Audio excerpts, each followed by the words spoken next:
Buenos días, mis hermanos. El Señor les bendiga. Hoy estaremos viendo la porción de la Escritura para el mensaje de hoy, de 14 de junio del 2020. Como saben, mis queridos hermanos de Calahorra, aún no podemos subir a estar con ustedes, pero esto no significa que no podamos enviarle este mensaje hoy, que se están reuniendo como iglesia allí en el local de Calahorra. Doy gracias al Señor por esa disposición que han tenido todos los que están aquí hoy. Después ya me imagino que me contarán quiénes han sido, pero quiero compartir el mismo mensaje que llevaré en Tudela. Posiblemente a lo largo del mensaje vaya algunas modificaciones con el que posiblemente podrán escuchar en Tudela. Hoy en Tudela, como saben, ni en Calahorra ni en Tudela iremos en directo de ahora en adelante. Estaremos yendo grabados primero y luego los colgaremos al día siguiente. Pero el Señor me ha inquietado para llevarles un mensaje a ustedes que tiene que ver con esta serie que estamos haciendo de los milagros del Señor Jesús. Pero antes de empezar vamos a orar un segundo. Señor, te damos gracias por la oportunidad de compartir de tu palabra. Pedimos, mi Dios, que tú nos bendigas, Señor, y que tú nos enseñes, Padre de toda misericordia. Te pedimos por todos los hermanos de Calahorra, Señor, para que les bendigas. Y de igual manera estamos pidiendo, Señor Jesús, para que tú nos des la capacidad de hablar de tus cosas. Que las meditaciones de nuestro corazón y los dichos de tu boca sean agradables a ti. En el nombre de Jesús. Amén. Vamos a buscar el Evangelio de Marcos. Evangelio de Marcos en el capítulo 6. El Evangelio de Marcos en el capítulo 6. Algunos dicen que este es el primer evangelio, el evangelio más antiguo. Algunos otros dicen que es el evangelio de Lucas, el médico que acompañó a Pablo en sus viajes. Lucas, el médico amado, el que escribió también Hechos de los Apóstoles, un hombre que escribía las cosas por orden. Yo particularmente creo que ambos evangelios son muy antiguos y que están muy conectados unos con otros. Un análisis de los evangelios nos dirá que de los 4 evangelios, Juan es particularmente diferente, como saben mis hermanos, los otros evangelios comparables, sinópticos, pero entre Lucas y Mateo hay algunas afinidades importantes, entre Lucas y Marcos, perdón.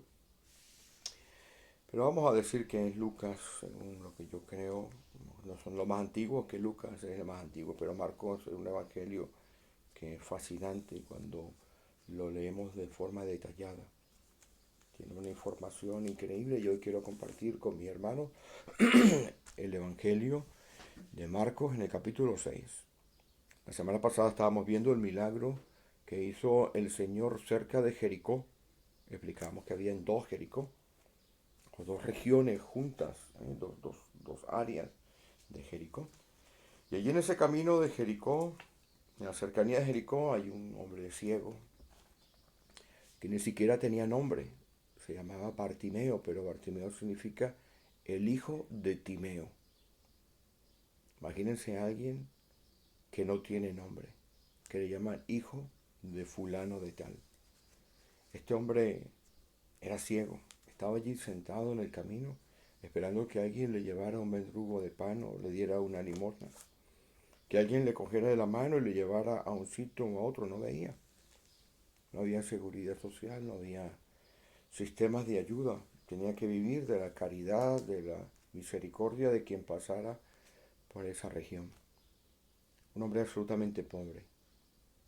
Tendría su capa y algo más, algún bastón para apoyarse. Y está allí sentado al borde del camino y escucha que viene Jesús. Aquella multitud rodeaba a Jesús, él no sabía para dónde hablar, para dónde gritar, pero empieza a gritar y a pedir misericordia. Jesús, hijo de David, ten misericordia de mí. El Señor le escucha.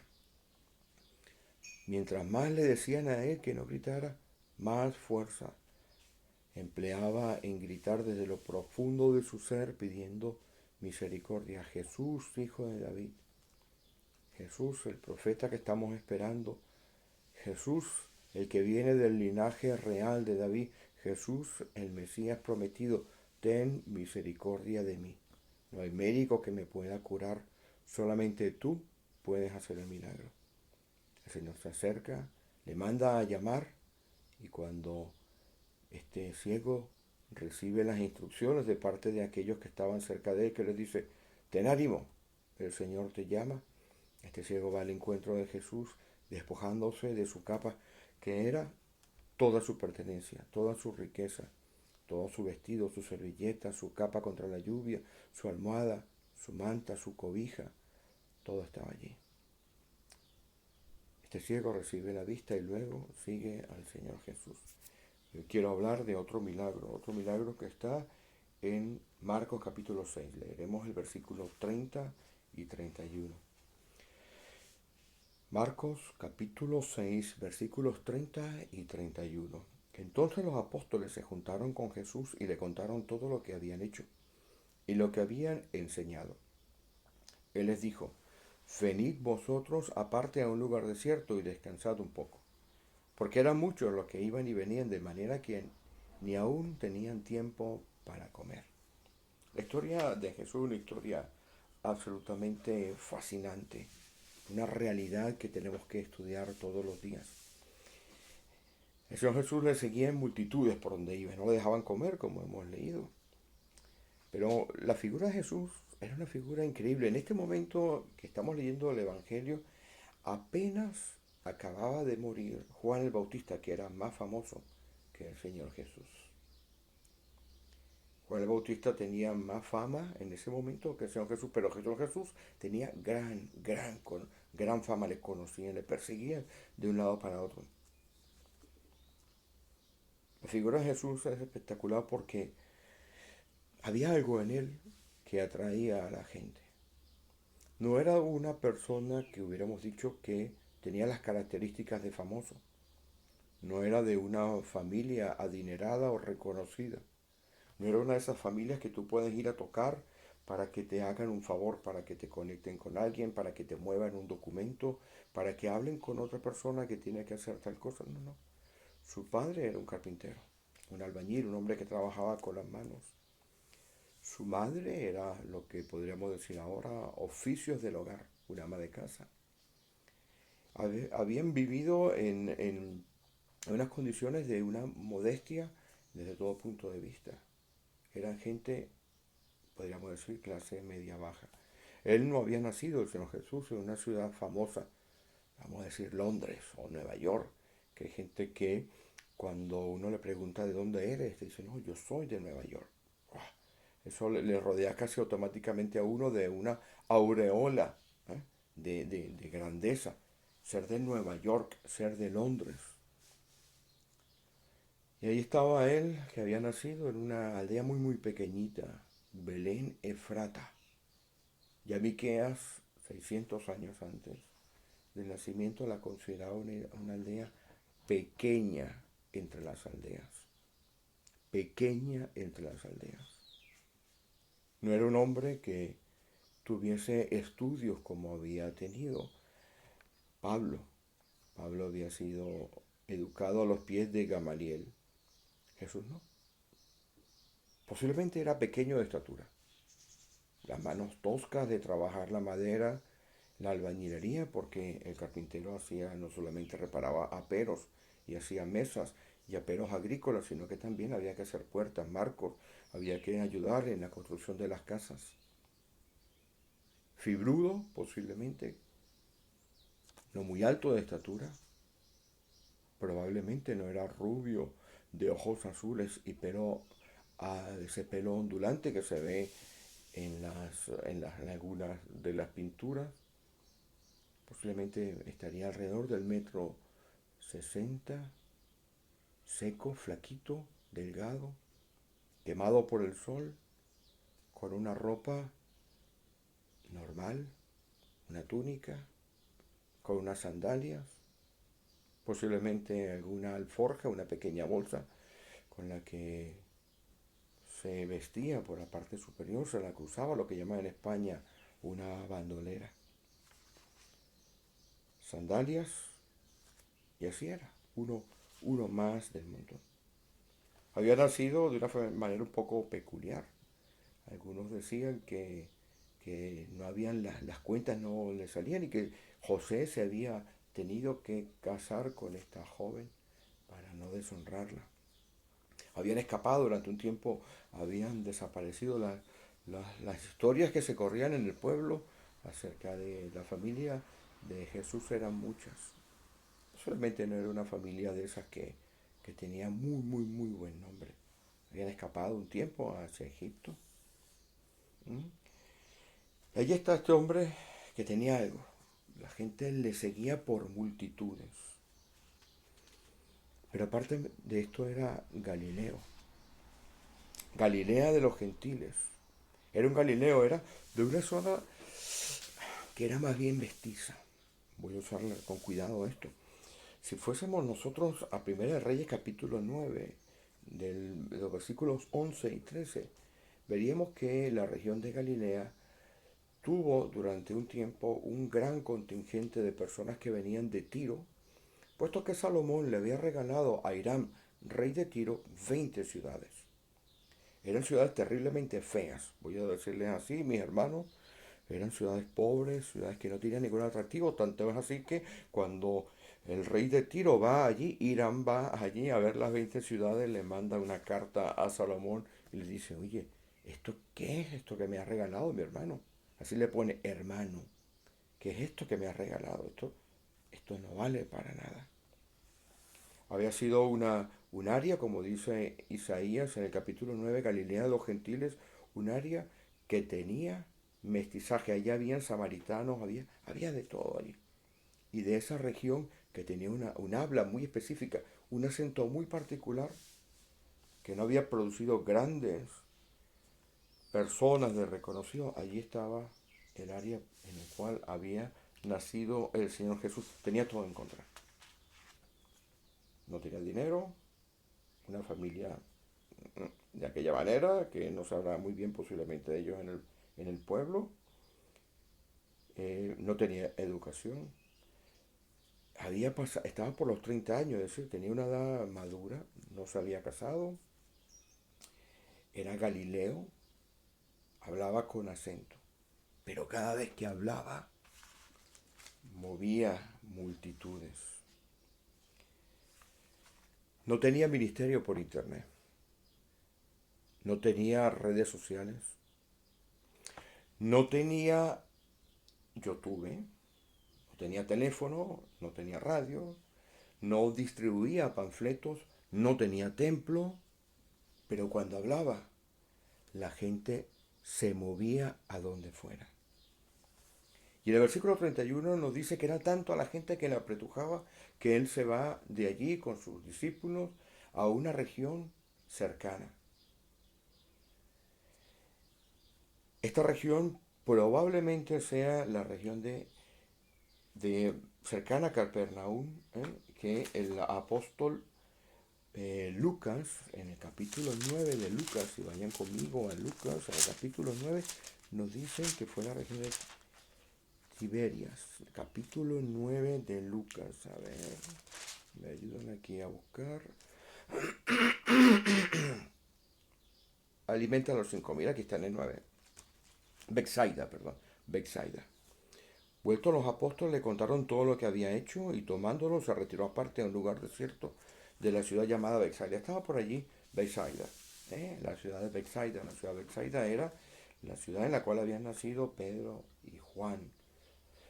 Y después, bueno, ellos establecen su base de operaciones en Capernaum, pero todo estaba muy cerca. Era una región con una densidad poblacional muy poca. Y allí vemos que cuando llega el Señor Jesús, porque se van en una barca, regresamos a Marcos capítulo 6, se fueron solos en una barca a un lugar desierto, capítulo 6, versículo 32. Cuando llega, en el 33 y en el 34, había un montón de gente esperando al Señor Jesús. Se habían ido a pie. La escritura nos dice que eran como 5.000 personas. Probablemente serían muchos más. Si tomáramos en cuenta que habían algunas maneras de contar a las personas. En este caso está diciendo que eran varones. Juan, en el capítulo 6 de Juan, nos dicen que eran varones. Eh, Como han visto mis hermanos, hay una mosca por aquí que está dando vueltas. Vamos a decir, como este video no se va a publicar en el internet, vamos a decir que esta mosca es satánica. ¿eh? Porque tiene media hora dando vueltas que no me deja grabar. Así que ya he orado y la he reprendido. No sé, a lo mejor son estas moscas que salen con ayuno y oración. Venga, seguimos. En el capítulo 6 de Juan nos habla que eran como 5.000 personas. Había maneras para contar estas personas. Si aplicásemos, por ejemplo, la forma en la cual se contaban los varones, según el servicio religioso al templo, los contarían entre los 25 y los 50 años de edad. Entre los 25 y los 50. Esto lo vemos en Números, en el capítulo 8 de Números, del 24 al 25, establecía que quienes servían al templo eran los varones que estuvieran entre los 25 y los 50 años de edad. Había otra manera de contar y eran los que pudiesen calzar espada. ¿eh? Bueno, eso era en la época cuando el Señor estaba aún, el pueblo estaba aún en el desierto. Pero calculemos que hayan sido personas que estuviesen por encima de los 20 años de edad. Varones. Esto multiplicaría por 3 o por 4 esta cantidad. Es decir, cuando el Señor Jesús está allí, habría hombres situados desde 20 años hasta los 50 más o menos. Estaríamos hablando que habrían 5.000. Después habrían las personas que estuviesen por debajo de esa edad de los 20 años. Las mujeres, los ancianos, las ancianas y los niños indudablemente. Vamos a decir, para efectos de este mensaje, de esta predicación, que habría alrededor de 15.000 personas. 15.000 personas que habían llegado a una región desierta caminando durante mucho tiempo, habían dado la vuelta al lago, habían ido de un lado para otro. La voz del Señor se corría, 20.000 personas, 15.000 personas tratando de captar la palabra de aquel que cuando hablaba todo se movía.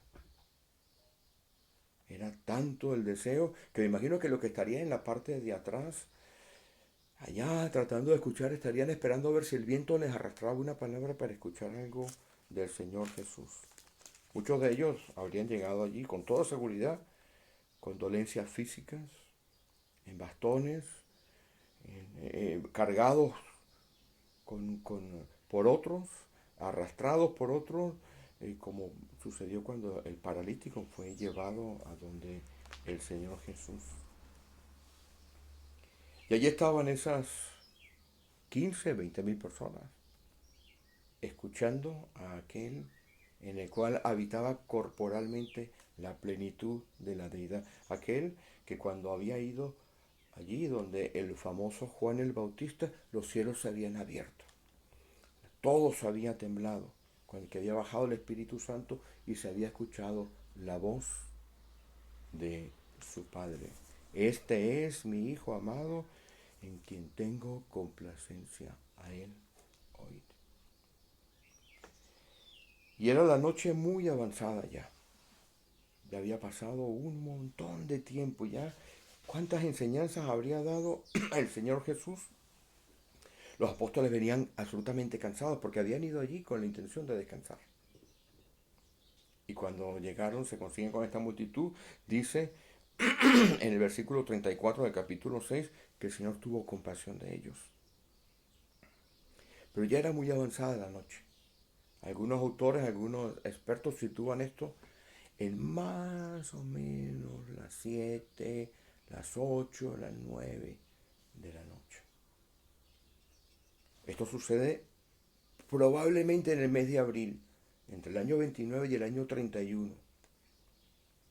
El mes de abril aún se está saliendo de la oscuridad porque va caminando hacia el invierno. ¿Cómo sabemos esto? Bueno, porque la escritura nos dice que estaba cerca la fiesta habiendo fiestas que estaban cercanas, la fiesta del Sukkot y estaba la fiesta que es como la del Pentecostés.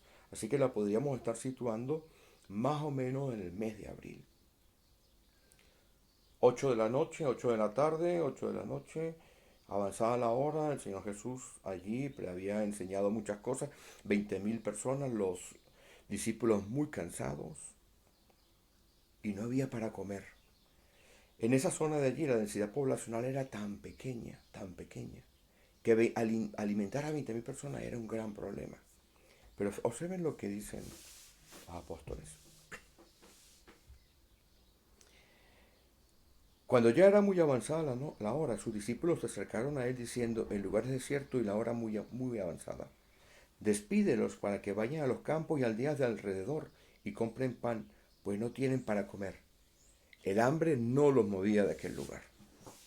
20.000 personas, 15.000 personas allí, imaginémonos un estadio allí esperando escuchar lo que fuese a decir el Señor. No importaba el hambre, no importaba la sed. Esta gente no iba con esas neveritas con las que vamos nosotros, que llevamos nuestro bocadillo, nuestra bebida isotónica, la crema para las picaduras, crema de sol, abanico, una silla de esta buena, tipo silla playera, una sombrilla que pondremos allí para escuchar al predicador. Esta gente iba con dolencias, con tristezas, esta gente iba arrastrándose, esta gente iba buscando la esperanza que solamente podía dar el Señor Jesús. Y el Señor le responde a estos. Entre Andrés y Juan está ahí el diálogo.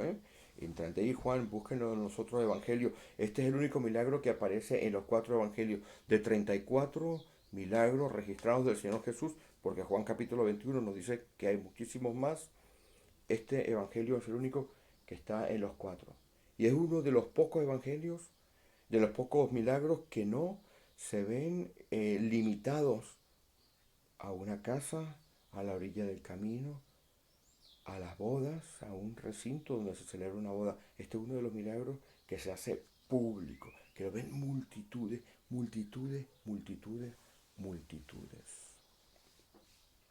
Despídelos para que vayan a los campos y aldeas de alrededor y compren pan, pues no tienen que comer. Y el Señor les dice, dales vosotros de comer. Voy a contar la historia aquí y estoy seguro que mis hermanos van a estar leyendo esto en los otros evangelios. El Evangelio de Juan nos dice que cuando los discípulos empiezan a buscar porque no había para comer, porque habían querido mandar a la gente a comprar comida en un lugar donde probablemente la comida era cara y muy escasa, aparece de entre la multitud, dentro de los 15 o 20.000 personas, uno que solamente tenía 5 panes de cebada, 5 panecillos de cebada y 2 pececitos. Probablemente serían de alrededor de unos 7 centímetros de largo. 2 pececitos, 5 panes de cebada. Y lo traía uno que no había sido contado entre los 5.000. Un niño, un chavalillo, como dicen en España, un muchachito que estaría entre los 9 y los 10 años, que posiblemente habría recibido esa comida de parte de su madre. Mamá, me voy a ver al Señor Jesús. Toma, hijo, lleva estos 5 panes de cebada, lo más barato que había, lo más barato que había. No eran de trigo, eran de cebada. Toma, hijo, llévate estos panecillos y estos 2 peces para el camino. Pero había pasado todo el día escuchando al Señor Jesús y era todo lo que tenía. Y todo lo que tenía lo ofreció. ¿Y saben lo que hace el Señor Jesús? De aquel que nadie contaba entre la multitud, produce un milagro. Lo primero que hace el Señor Jesús, tráeme lo que tiene aquí. Ese niño que nadie contaba con él, ofrece lo poquito que tiene para hacer el milagro. Dios cuenta contigo, mi hermana, mi hermano. A veces tú crees que nadie está contando contigo. A veces tú crees que no tienes, que no sabes, que no conoces, que no eres capaz, que no has estudiado, que eres muy joven, que eres muy viejo. No, no, no. Mi hermano, mi hermana, Dios cuenta contigo. Porque mira lo que hace Dios. Dios coge esos 5 panecillos Y esos 2 peces, entregados por alguien que nadie contaba con él, y bendice la insuficiencia, porque eso era insuficiente. Le dice Felipe y le dice Andrés, a ver, ¿qué quiere, Señor? Que vayamos a comprar 200 denarios de pan. Si fuésemos a comprar eso, no sería suficiente ni para un mendrugo de cada uno. 200 denarios de pan sería el equivalente a 200 días de salario. Un denario era más o menos unos 20 euros de ahora. Es decir, el Señor bendice la insuficiencia. Aquello que parecía insuficiente fue bendecido por Dios. ¿Te crees insuficiente? No, pastor, mire, no puedo ayudar en la escuela dominical porque es que yo no sé leer bien. No, pastor, mire, yo escasamente sé hablar. No, mire, pastor, yo no he tenido tiempo de estudiar. Yo he tenido que trabajar toda mi vida. No, mire, es que yo no sé, yo no puedo. En la insuficiencia tuya, mi hermano, mi hermana, está la bendición de Dios. Si entregas todo lo que para ti es insuficiente, Dios bendice y multiplica eso que parece insuficiente, lo bendice y saca para dar de alimentar a 20,000. Pero hay algo adicional en esta porción. Para que eso que era insuficiente, entregado por alguien que nadie contaba, ¿eh? Así actúa Dios. Nadie contaba con ese muchacho y de ese muchacho viene la provisión para el milagro. Aquello era insuficiente y el Señor Jesús bendice lo insuficiente porque da gracias por lo insuficiente. Empieza a dar gracias por lo que no tienes. Empieza a dar gracias por aquello que tú crees que es insuficiente, por aquello que tú consideras que no es suficiente. Una vez que eres agradecido y agradecida por lo que es para ti algo insuficiente, el Señor empieza a obrar en tu vida, a multiplicar. 20,000 personas se saciaron, dice la Escritura. Si fuésemos a Juan capítulo 6, lo diría. Se saciaron 20,000 personas, 15,000 personas. Y sobraron 12 cestas llenas. El versículo 12 del capítulo 6 dice, y cuando se hubieron saciado, se llenaron a tope, comieron 20,000, fueron sentados en grupos de 50 y de 100. Pasarían toda la noche y el Señor Jesús dando y dando y dando y dando, y aquellas personas repartiendo de 5 panes, de 2 peces, que parecían insuficientes, pero que fueron entregados por alguien que nadie contaba con él. Y eso que parecía insuficiente fue bendecido por el Señor Jesús, y de esa insuficiencia entregada hubo abundancia.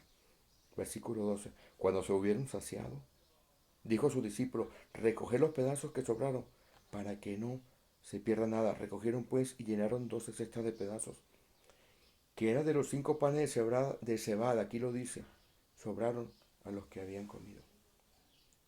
El mensaje de hoy, mi hermano, mi hermana, allí en Calahorra, una iglesia pequeña, una iglesia conformada con gente que no tiene dinero, que no tiene trabajo, gente conformada iglesia conformada por personas que no han ido a la universidad. Esa es la bendición. Allí va a venir la bendición, mi hermano. Nosotros tenemos que poner nuestra insuficiencia en las manos de Dios, poner nuestras limitaciones en las manos de Dios, y multiplicará.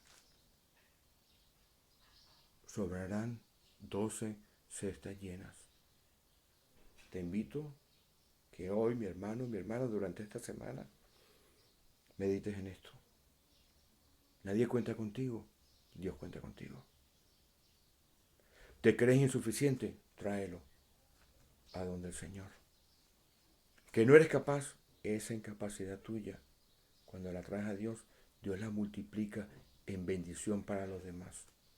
Tenemos por delante, como me han escuchado decir en otras oportunidades, hermanos, wow, toda la región de Navarra, toda la región de La Rioja, para que nosotros a más de 20,000 personas vayamos a bendecirles. a llevarles el pan que quita el hambre, el pan que viene del cielo. Les animo que durante esta semana mis hermanos, mis hermanas de Canahorra, a quienes tenemos en gran aprecio y en gran estima, no crean que no pueden hacer nada. Dios se glorifica en nuestra debilidad. Trae tus 5 panes y tus 2 peces. Contamos contigo. Que el Señor les bendiga, mis hermanos. Amén.